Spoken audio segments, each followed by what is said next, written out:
Hello बच्चों, नमस्कार, आदाब, सत श्री अकाल। आ गया है फिर से कीर्तिमान सिंह चंदेल लेकर अपनी पॉलिटी की नई क्लास।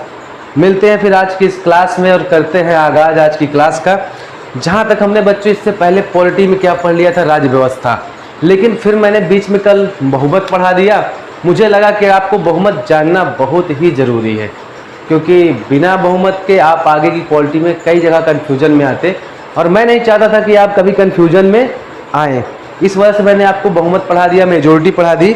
आज की क्लास में हम लोग देखने वाले हैं कि हमारी शासन व्यवस्था कैसी है। जैसे फीचर ऑफ शासन व्यवस्था जैसे हम लोग पढ़ रहे थे ना, तो बस उसी तरह हम आगे थोड़ा सा बढ़ेंगे और आई होप कि नेक्स्ट क्लास में मैं संविधान सभा स्टार्ट कर दूंगा। ठीक है बच्चा, चलिए स्टार्ट करते हैं। उससे पहले मोटिवेशनल कोटेशन, ठीक है, हमेशा की तरह आपके लिए हमेशा लाया हूँ मैं। आज भी एक छोटा सा मोटिवेशन कोटेशन है।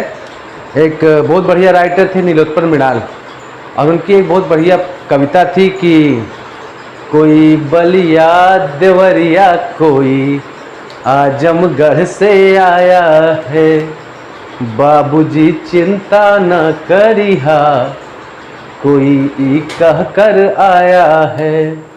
हजारों बेटियों का जज्बा बाप से लड़कर आया है, हजारों ख्वाब बालस कर पटरियां चढ़कर आया है।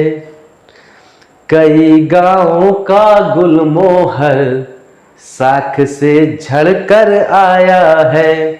तो जम के पढ़ना, डट के लड़ना, एक भी सपना टूटे ना, इलाहाबाद के लड़कों तुमसे ये मौका छूटे ना।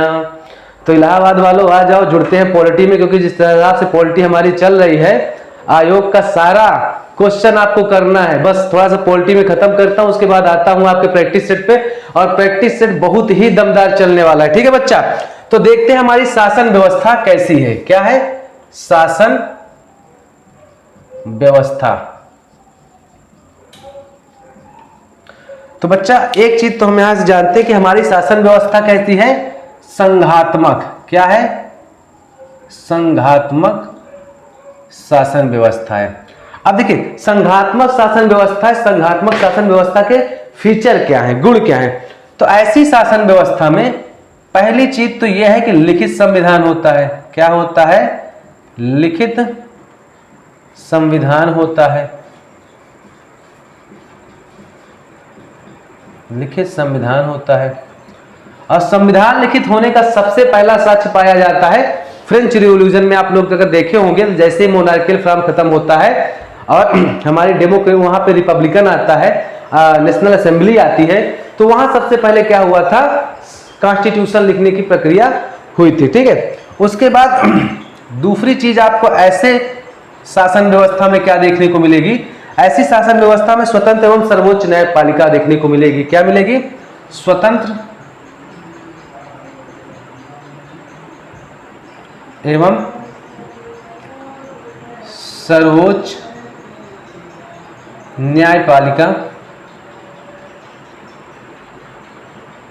देखने को मिलेगी।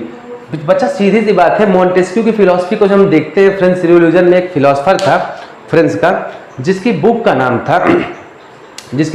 था द स्पिरिट ऑफ लॉ।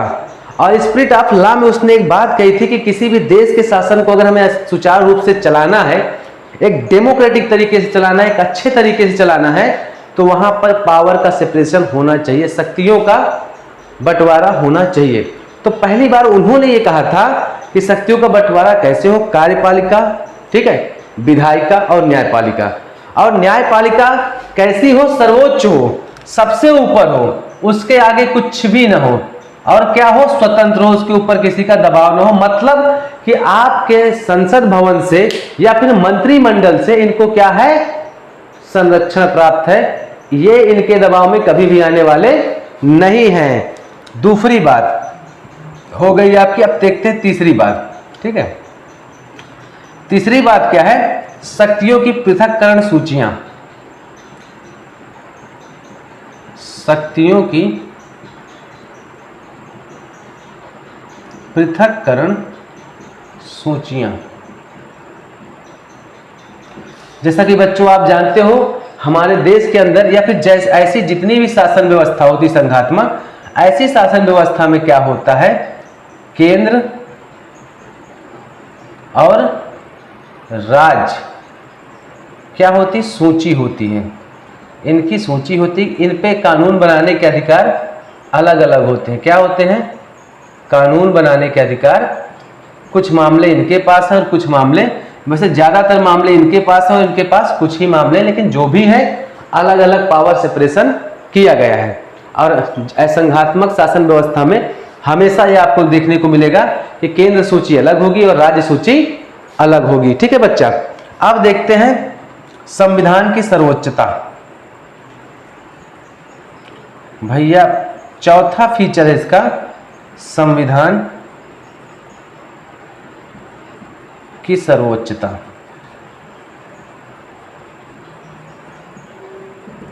ठीक है, संविधान सबसे ऊपर माना जाएगा, संविधान से ऊपर कुछ भी नहीं होगा। जितने भी नियम कानून अधिनियम जो भी बनेंगे किसके तहत बनेंगे, संविधान के। कहने का मतलब उस देश का सब कुछ संविधान ही होगा, वो पूरा का पूरा देश संविधान के आधार पर चल रहा होगा। सब सारी शक्तियां किसमें निहित होंगी, आपके संविधान में होंगी। ठीक है, चलिए उसके बाद है बच्चा आपकी संविधान की अवमान्यता। ठीक है, संविधान की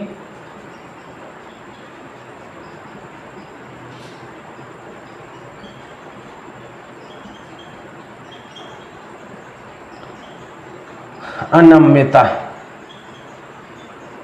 संविधान की अनम्यता। ठीक है, मतलब कि संविधान सर्वोपरि होगा, हर जगह संविधान ही माना जाएगा। अगर ये देखिए कितने फीचर हो गए, 1 2 3 4 और 5। अगर ये 5 गुण किसी भी शासन व्यवस्था में पाए जाते हैं तो हम उसे कैसे कहेंगे कि वो शासन व्यवस्था संघात्मक शासन व्यवस्था है। ठीक है बच्चा, अब थोड़ा सा हम लोग देखेंगे कि एकात्मक बनाने वाले, हमारे शासन व्यवस्था को एकात्मक बनाने वाले कारक कौन है। हम कैसे कह सकते हैं कि हमारी शासन व्यवस्था कैसी है, एकात्मक शासन व्यवस्था है। ठीक है, ये हम इरेज करते हैं बच्चा, आगे देखते हैं। ठीक है,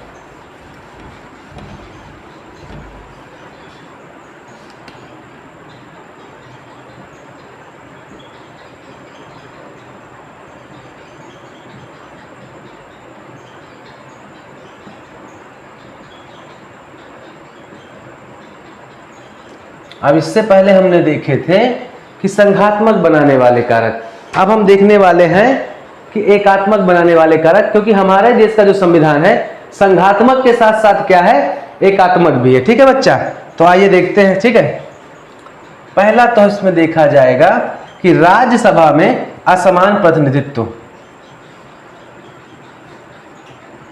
राज्यसभा में असमान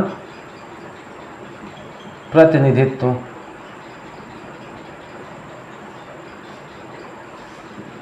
हमारे यहां राज्यसभा में अलग अलग राज्यों से अलग अलग नंबर ऑफ द रिप्रेजेंटेटिव जाते हैं। ठीक है, अलग अलग नंबर ऑफ रिप्रेजेंटेटिव मतलब कि अलग अलग संख्या में जाते हैं।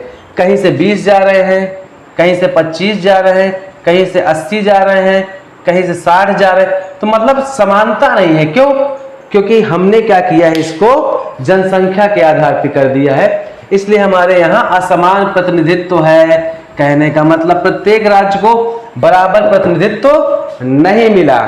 ठीक है, और ये इस चीज को बताता है कि कहीं ना कहीं केंद्र मजबूत है, क्योंकि केंद्र के अनुसार ये सारी चीजें चल रही हैं। जहां केंद्र मजबूत है वो शासन व्यवस्था कैसी कहलाएगी, एकात्मक शासन व्यवस्था कहलाएगी। ठीक है, दूसरा दोहरी नागरिकता का न होना,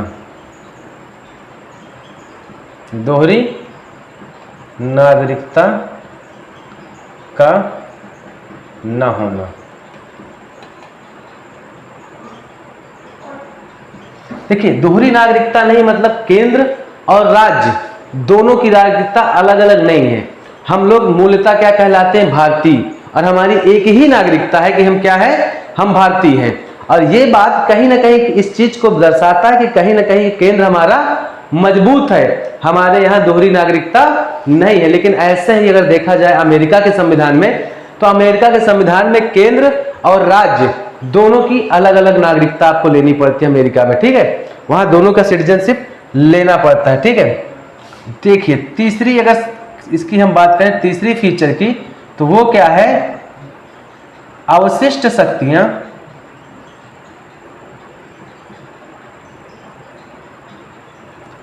केंद्र के पास होना।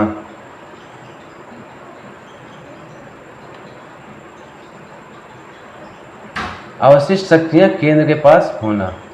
देखिए जिस सूची पर राज्य को कानून बनाने का अधिकार नहीं है, ठीक है, मतलब जो भी बची हुई शक्तियां होंगी वो सारी की सारी कहां चली जाएंगी, केंद्र के पास। मतलब उनमें कानून बनाने का अधिकार केंद्र के पास है।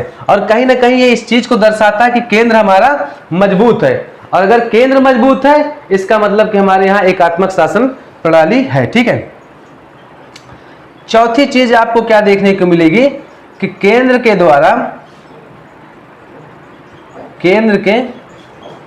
द्वारा राज्यों में राज्यपाल की नियुक्ति।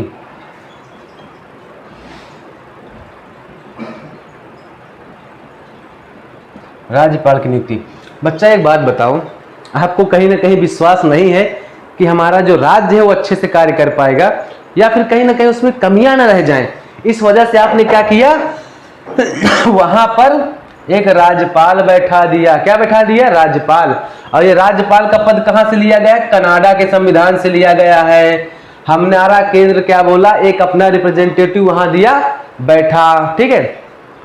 तो ये इस चीज को कहीं ना कहीं दर्शाता है कि केंद्र मजबूत है। केंद्र राज्य के भी शासन प्रणाली में क्या कर रहा, हस्तक्षेप कर रहा, राज्यपाल बैठा के।